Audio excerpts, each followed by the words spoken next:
You might have thought to yourself, those Optimal Living Advice fellows put together such a smooth podcast. How can I possibly do the same for my podcast? Well, if you haven't heard about Anchor, it's the easiest way to make a podcast and a good one. First of all, it's free. Thanks for coming. Not going to complain about that one. And it provides creation tools that allow you to record and edit your podcast right from your phone or computer. Not only that, but Anchor will distribute your podcast for you so it can be heard on Spotify, Apple Podcast, and many more. That's a huge deal with how many great podcasts are on the market today, but Anchor enables you to make money from yours with no minimum listenership. It's everything you need to make a podcast all in one place. So download the free Anchor app or go to anchor.fm to get started and bring your podcast to life. Hello, everybody. Welcome to episode 260 of Optimal Living Advice, the podcast where we take any questions you might have about the many struggles of life and get them answered for you here on the show.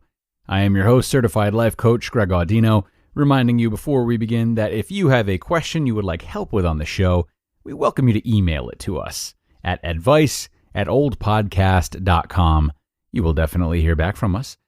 I hope everyone is looking ahead to a nice weekend, but before that, I've got a question today that I'm really excited to share with you. Another great question about self-love. Our asker today, one of your fellow listeners, is on a great journey of self-love, but she feels some distance between loving herself, yet still relying on the love of others at the same time. Can these two go hand in hand? Is it inevitable that they go hand in hand? Or will we never truly love ourselves until we release the need for approval from others? Big questions to ask. So let's see if we can find a way to look at them a little bit differently. Here's the question. I've leaned on the OLD shows for learning to love myself more, and I have. Self-love has been my main goal, and I usually think I'm doing well with it. I no longer hate myself, I love myself. But I still feel a little bit disconnected from fully loving myself, because one thing that hasn't changed is that I really care a lot what people think of me. Any times that I feel I don't love myself come up when someone else is upset with me or disapproves of something I've done. Is this standing in the way of me loving myself fully? A very smart and introspective question asker, thank you. Self-love as an idea is just plastered in so many places these days. It's easy to forget that it has many layers and intricacies, just as love between two people would have. And I think for your own journey towards self-love, or anyone's journey towards self-love, keeping that in mind is important because it's just much easier to see the problems between two people than problems within ourselves. So, for the sake of stepping outside yourself a little bit and seeing your thoughts as separate entities from yourself, let's continue to explore that. Now, first of all, you can definitely love yourself while also talking badly to yourself. These two are definitely not mutually exclusive. And I can tell that while you do love yourself, the way you talk to yourself could probably use some tweaking. You see, even if you are really proud of yourself and celebrate that, negative self-talk can still be based in other people. So think of inner thoughts like, they're going to laugh at me if we go hiking and I need to take some extra breaks. Or, they won't think I'm smart unless I get that degree. You might be able to say to yourself, I don't judge myself for needing extra breaks, or I'm excited to continue my learning through reading instead of going back to school.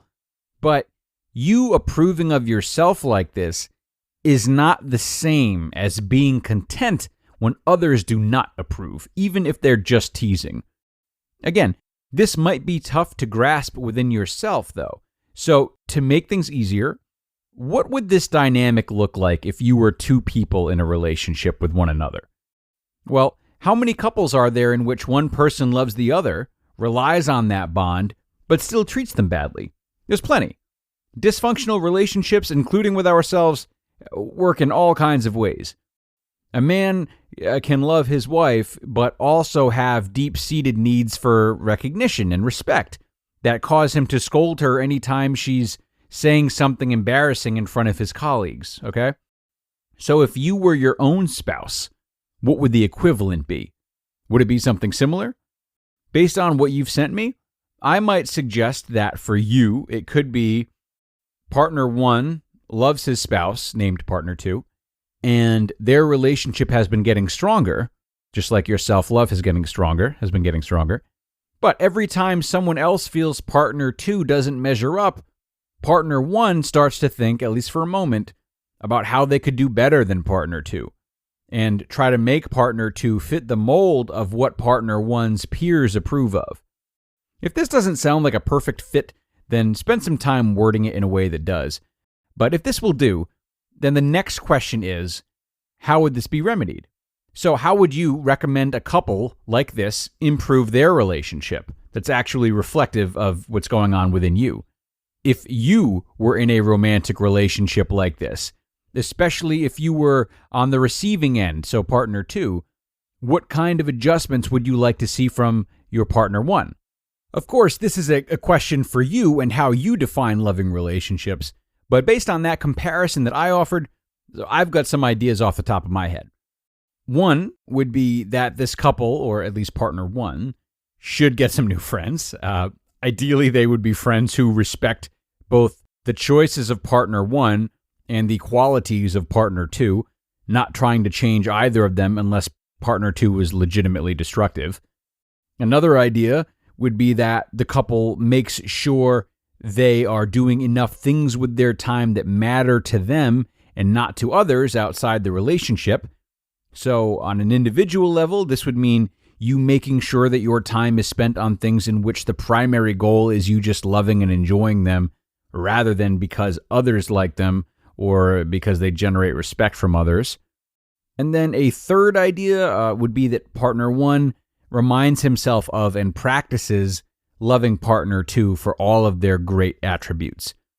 And again, since you are both partners, this would be something like journaling about all of the reasons you love yourself, all of the parts of yourself that you're proud of, and accepting all the parts of yourself that you still feel could use some work. So, once more, to summarize, the way you might describe the love you have for yourself through the lens of an imaginary couple could be different from what I concocted. But either way, creating some type of comparison and then viewing the inconsistencies and some possible solutions from the outside in could be a nice way to go about this and generate a truer self-love in a new way. Really good question today. Thanks so much for being here for it, everyone. And Asker, I really hope this helped you out some. A lot of the big questions we face really become tougher than they have to be because it is so difficult to understand or play the many parts of ourselves that wrestle with finding different types of answers. So I recommend that whenever possible, you all find opportunities to imagine these questions being faced by other people.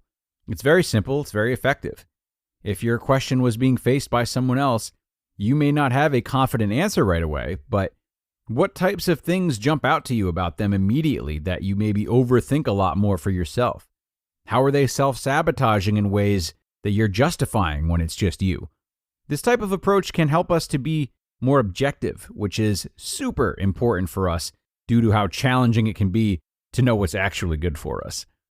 So, on that note, have a great weekend, friends. Be safe, and I will look forward to being with you again for 261.